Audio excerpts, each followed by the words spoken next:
Hello साथियों, नमस्कार। आपने देखना शुरू कर दिया है आपका अपना YouTube channel DS Mishra official, और आपके अपने चैनल पर इस जनगणना से संबंधित सबसे बेहतरीन वीडियो सेशन में आपका हार्दिक स्वागत है। और इस वीडियो में मैं कंप्लीट जानकारी देने वाला हूं HLO ऐप से संबंधित। और यह HLO ऐप से संबंधित जो कंप्लीट जानकारी दूंगा वह समझिए ऑल इन वन वीडियो होगा।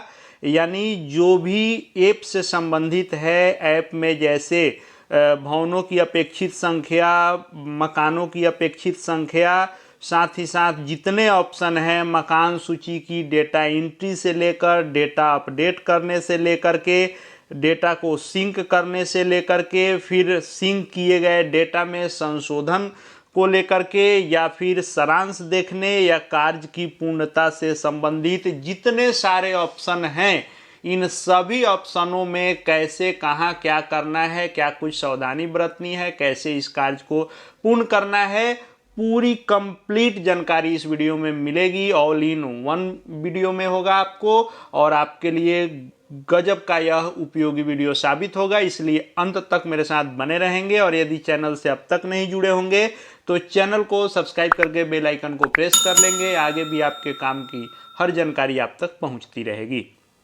तो आइए एक एक करके सारे चीज़ों को हम लोग समझना शुरू करते हैं। तो HLO ऐप को जब हम लोग खोल लेते हैं तो HLO ऐप को खोलने पर यहाँ आपका HLB का संख्या शो करता है, यहाँ राज्य, यहाँ जिला, यहाँ पर आपका ब्लॉक शो करता है, यहाँ जो गांव मिला हुआ होगा या शहरी होगा तो शहर का और वार्ड का कोड होगा, ग्रामीण होगा तो गांव और मकान सूची का ब्लॉक नंबर यानी HLB का संख्या। और यहाँ पर आपको दो ऑप्शन मिलेंगे, भवनों की अपेक्षित संख्या और मकानों की अपेक्षित संख्या। यह अपेक्षित संख्या है यानी यह अनुमानित यहाँ पर डालना है। इसको लेकर के कन्फ्यूजन है कि अगर मान लीजिए कि डाल दिए भवनों की संख्या 124 और मकानों की संख्या 218 या कुछ भी, और बाद में यह नीचे ऊपर होता है, कम या ज़्यादा होता है, तो फिर क्या होगा। तो इसमें आपको बिल्कुल भी टेंशन नहीं लेना है। यह जब आप चाहेंगे तब इसको संशोधित कर सकते हैं। इसलिए जो आप एक मोटा मोटी कहें, जो आप एक आंकड़ा उठाए होंगे कि इतना भवन है और इतना मकान है, उसको डाल दें। बाद में जो फाइनलाइज आप करेंगे उससे पहले इसको चेंज कर लेंगे। जितना फाइनल भवन आएगा, जितना मकान आएगा, अब तक बहुत सारे लोगों का क्लियर हो चुका होगा। तो इसलिए जो भी इसमें है डाल दें। इसमें संशोधन आसानी से हो जाता है, इसलिए इसमें टेंशन नहीं लेना है। अब आइए हम लोग एक एक करके इस अगले पेज पर जब आते हैं, यानी जब यह मकान सूचीकरण कार्य वाले पर क्लिक करते हैं, तो मकान सूचीकरण कार्य पर क्लिक करने के बाद टोटल 6 ऑप्शन आपको मिलते हैं, और इन 6 ऑप्शन में अलग अलग कार्य आपको करने हैं। तो आइए एक एक करके हम लोग समझते हैं। पहला ऑप्शन आता है मकान सूची की प्रविष्टि, यानी जितने मकानों का सूचीकरण कर रहे हैं एक एक करके, हर परिवार का, या आवासीय हो या गैर आवासीय हो, यानी सभी डेटा की एंट्री इसी में शुरुआत करना है। तो जब डेटा एंट्री की शुरुआत करना है उसके लिए इस ऑप्शन को आपको सिलेक्ट करना है, यानी मकान सूची की प्रविष्टि पर क्लिक करना है। मकान सूची की प्रविष्टि पर आप क्लिक करते हैं तो यहाँ पर लाइन क्रमांक आता है जो 1 से शुरू होता है, और जहाँ तक आप आवासीय हो, गैर आवासीय हो, जितने परिवार हो या जितने गैर आवासीय एंट्री हो, सभी का एक एक सीरियल या बढ़ता जाता है। उसके बाद भवन नंबर आपको चुनना होता है या डालना होता है। तो जैसे नया ले रहे हैं तो इसमें डालना है, अगर उसी को दोहरा रहे हैं यानी उसी भवन में अगले मकान पर जा रहे हैं तो दोहराए पर जाते हैं, तो यहाँ 2 चीज़ें होगी, या तो नया भवन चुनिए या उसी भवन में अगर एंट्री कर रहे हैं तो दोहराए चुनिए। फिर वैसे ही मकान का आता है कि अगर नया मकान संख्या एंट्री करना है तो नया पर क्लिक करें, उसी मकान में अगर अन्य परिवार का एंट्री कर रहे हैं तो दोहराए करें।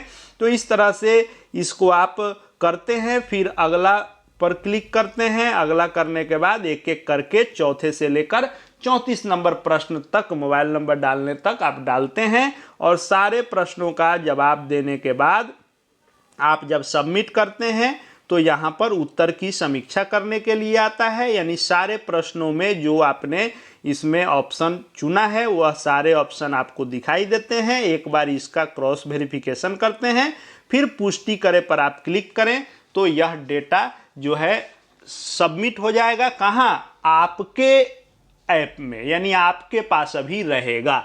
यह आगे पर्यवेक्षक या चार्ज अधिकारी या ऊपर पोर्टल पर नहीं जाता है, यहाँ डेटा सेव हो जाता है आपके पास। अब ये पहला ऑप्शन हम लोग देख लिए। अब इस मकान सूची की प्रविष्टि जब आप कर दिए तो इस मकान सूची की प्रविष्टि के बाद दूसरा आपको ऑप्शन मिलता है डेटा अपडेट करें, यानी किसी प्रकार की सुधार की आवश्यकता है, कोई संशोधन की आवश्यकता है, तब आपको इस दूसरे ऑप्शन में जाना है। यानी पहला आपका कार्य क्या हुआ?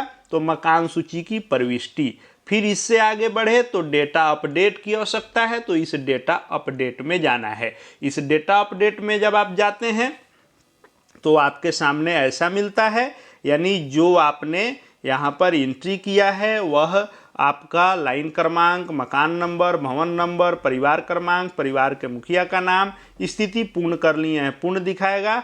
यहाँ दो ऑप्शन मिलते हैं, एक पेंसिल वाला एडिट का, एक डिलीट का। जैसा कि कल मैंने बताया था कि आपको यह डिलीट नहीं करना है, इससे बचना है। डिलीट करने पर समस्या आती है। क्या समस्या आती है उस वीडियो में मैंने पूरी जानकारी दी है, आप चाहें तो उसको जा करके देख सकते हैं।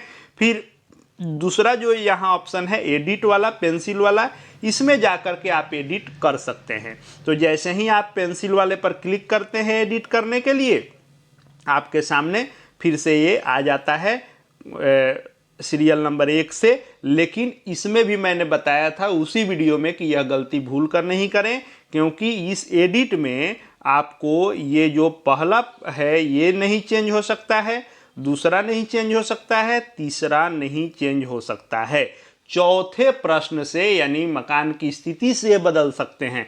जबकि आप भवन, मकान या परिवार क्रमांक नहीं एडिट कर सकते हैं, इसलिए उसमें सावधानी बरतनी है, जिसके बारे में मैंने बताया था। तो ये दो ऑप्शन हम लोग देख लिए। एक हो गया डेटा की एंट्री यहाँ किए, डेटा में अपडेट की ज़रूरत है तो यहाँ किए। अब इस डेटा को आगे आपको फॉरवर्ड करना है, आगे भेजना है कि आपके पर्यवेक्षक से लेकर के या आगे तक यह जाए, तो उसके लिए आपको सिंक करना होगा। डेटा को सिंक करना है तो आइए पहले सिंक को समझ लेते हैं, तब इस दोनों ऑप्शन को समझेंगे। सीरियली हम लोग चल रहे हैं, तो पहले डेटा की एंट्री कर लिए, फिर डेटा की एंट्री के बाद डेटा को अपडेट हम लोग जान लिए। अब डेटा अपडेट के बाद आइए हम लोग सिंक करना देखते हैं कि इस डेटा को सिंक कैसे करेंगे। तो सिंक करने वाले पर जब आप क्लिक करते हैं तो डेटा सिंक करने के लिए जैसे ही क्लिक करेंगे यहाँ आएगा एक बॉक्स क्लिक करने का आएगा, जिसमें मैं पुष्टि करता हूँ या करती हूँ कि मैंने अपने द्वारा भरी गई प्रविष्टियों में सभी जानकारी सही सही दर्ज की है। मैंने इन भरी गई प्रविष्टियों की जानकारी की सत्यता की जांच कर ली है, अब इसे अपलोड कर रहा हूँ या कर रही हूँ। एक तरह से यह आपका क्या हुआ, डिक्लेरेशन हुआ कि आप घोषणा पत्र यह भर रहे हैं कि आपने जो भी डेटा भरा है वह सही है। आपको क्या करना है कि इसमें टिक कर देना है। इस बॉक्स में टिक करने के बाद यहाँ पर आपको डिजिटली साइन करना है। जो भी आप जिस तरह से साइन करते हैं उस तरह से यहाँ अपना साइन करें, और साइन करने के बाद आपको क्या करना है कि यहाँ सेव करें और सिंक करें पर क्लिक करना है। चंद सेकेंड समय लेगा और यह डेटा सिंक हो जाएगा। अब जब सिंक होगा तब यह आगे डेटा शो करने लगेगा। यह डेटा सुपरवाइजर में जाएगा, फिर वहाँ से होगा तो फिर आगे तक जाएगा। तो जब तक आप इसको सिंक नहीं करते हैं यह डेटा आगे कोई नहीं देख पाता होगा, सिर्फ आप में ही रहता होगा। इसलिए जितना कार्य आप कर रहे हैं इसको सिंक करना है। सिंक करने में आप चाहेंगे कि 10-20 हमने कार्य कर लिया लेकिन 2-4 ही सिंक करें, तो ऐसा नहीं होगा। ये जितना एंट्री किए होंगे वह सभी जब भी सिंक करेंगे एक बार में ही सिंक होगा। तो सिंक करने को जो यह सेटिंग है इसको हम लोगों ने देख लिया। तो हम लोगों ने देख लिया यह डेटा की एंट्री, मकान सूची की प्रविष्टि, डेटा अपडेट करें हम लोग देख लिए। उसके बाद कैसे सिंक करना है हम लोग देख लिए। अब आइए हम लोग देख लेते हैं कि ये जो डेटा हम लोग सिंक किए, इस सिंक किए डेटा में संशोधन कैसे करेंगे। अगर मान लीजिए कि पहली बार प्रविष्टि किए हैं तब तो यहाँ प्रविष्टि किए, यहाँ से सुधार कर लिए। जब सिंक कर दिए हैं तब सिंक करने के बाद ये बॉक्स खाली हो जाता है, यहाँ कुछ नहीं शो करेगा जब सिंक कर देंगे। सिंक वाले में संशोधन करना है तो इस ऑप्शन में जाना है, पहले से सिंक किए गए डेटा को संशोधित करें। जब इस पर आप क्लिक करेंगे तो आपके सामने ये आएगा जो आपने डेटा सिंक किया है। यहाँ जितने डेटा को आपने सिंक किया है सारा ऑप्शन यहाँ पर आपको मिलेगा। अब आपको क्या करना है कि इसमें जिसमें भी सुधार की आवश्यकता है सिंक किए गए डेटा को इस पेंसिल वाले पर क्लिक करना है, एडिट वाले ऑप्शन पर। तब आपसे यहाँ पूछता है कारण, तो कारण जब आप यहाँ चूज करेंगे तो पूछेगा किसके द्वारा यह संशोधन किया जा रहा है सिंक के बाद, पर्यवेक्षक के द्वारा, चार्ज कार्यालय के द्वारा या स्वयं के द्वारा। स्वयं का अर्थ हुआ कि यदि प्रगणक के द्वारा किया जा रहा है तो इस पर क्लिक करेंगे, पर्यवेक्षक जब करेंगे तो इस पर करेंगे, और चार्ज कार्यालय यानी ब्लॉक के द्वारा जब किया जाएगा तो यहाँ से किया जाएगा। तो यहाँ से स्वयं द्वारा करके आप जो डेटा संशोधन करना चाहें कर सकते हैं। लेकिन इसमें भी मैं फिर बता दूं कि इसमें भी भवन नंबर, जनगणना मकान नंबर या फिर आपको परिवार क्रमांक आपसे संशोधित नहीं होगा, बाकी चीज़ें आप संशोधित कर सकते हैं। अब फिर हम लोग आ जाते हैं, इसको हम लोग देख लिए कि डेटा एंट्री कैसे करेंगे, डेटा अपडेट कैसे करेंगे।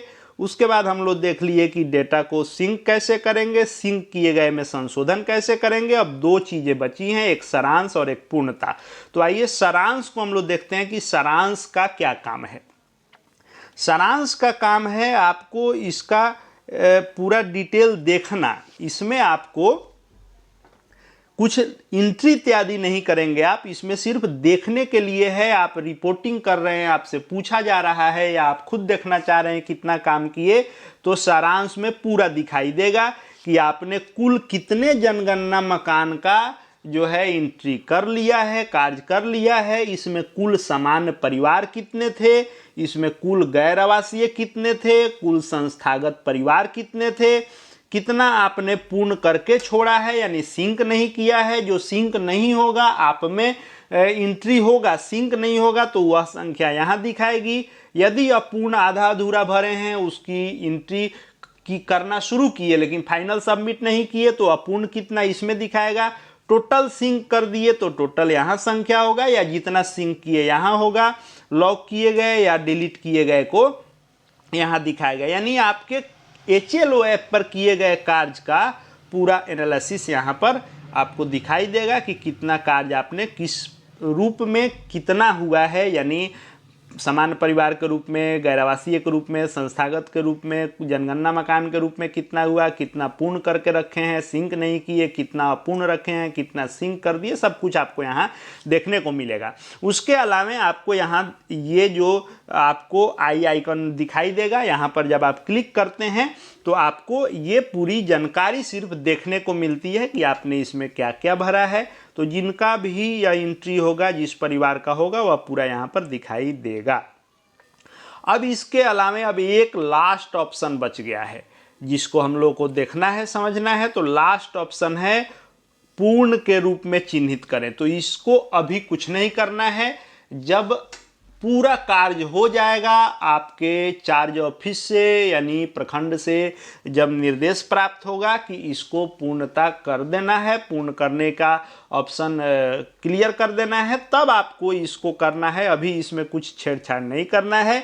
इसमें आएगा क्या, आइए उसको हम लोग देख लेते हैं। जैसे ही कार्य पूर्ण वाला पर आप क्लिक करेंगे, यहाँ पर आएगा डिक्लेरेशन। सिंक के समय में आता है कि हम अपलोड कर रहे हैं, वैसा ही आएगा कि मैं इस HLB में मकान सूचीकरण कार्य पूर्ण होने की पुष्टि करता हूं तथा प्रमाणित करता हूं कि इस HLB में न तो कोई संरचना और न कोई परिवार गणना के लिए शेष है। यानी जैसे सिंक में आपने डिक्लेरेशन दिया था कि शुद्ध सही मैं भर रहा हूं, किसी प्रकार की गड़बड़ी नहीं है, वैसे ही अब आप देंगे जब पूर्ण करेंगे कि कोई भी परिवार, मकान या कोई भी संरचना आपसे गणना करने में छूटा नहीं है। इसको यहाँ पर आपको क्लिक करना होगा और फाइनली यहाँ पर आपको अपना डिजिटल साइन करना होगा और डिजिटल साइन करने के बाद आपको यहाँ पर इसको ओके करेंगे तो आपका कार्य पूर्ण हो जाएगा। इस तरह से इस पूरे HLO ऐप के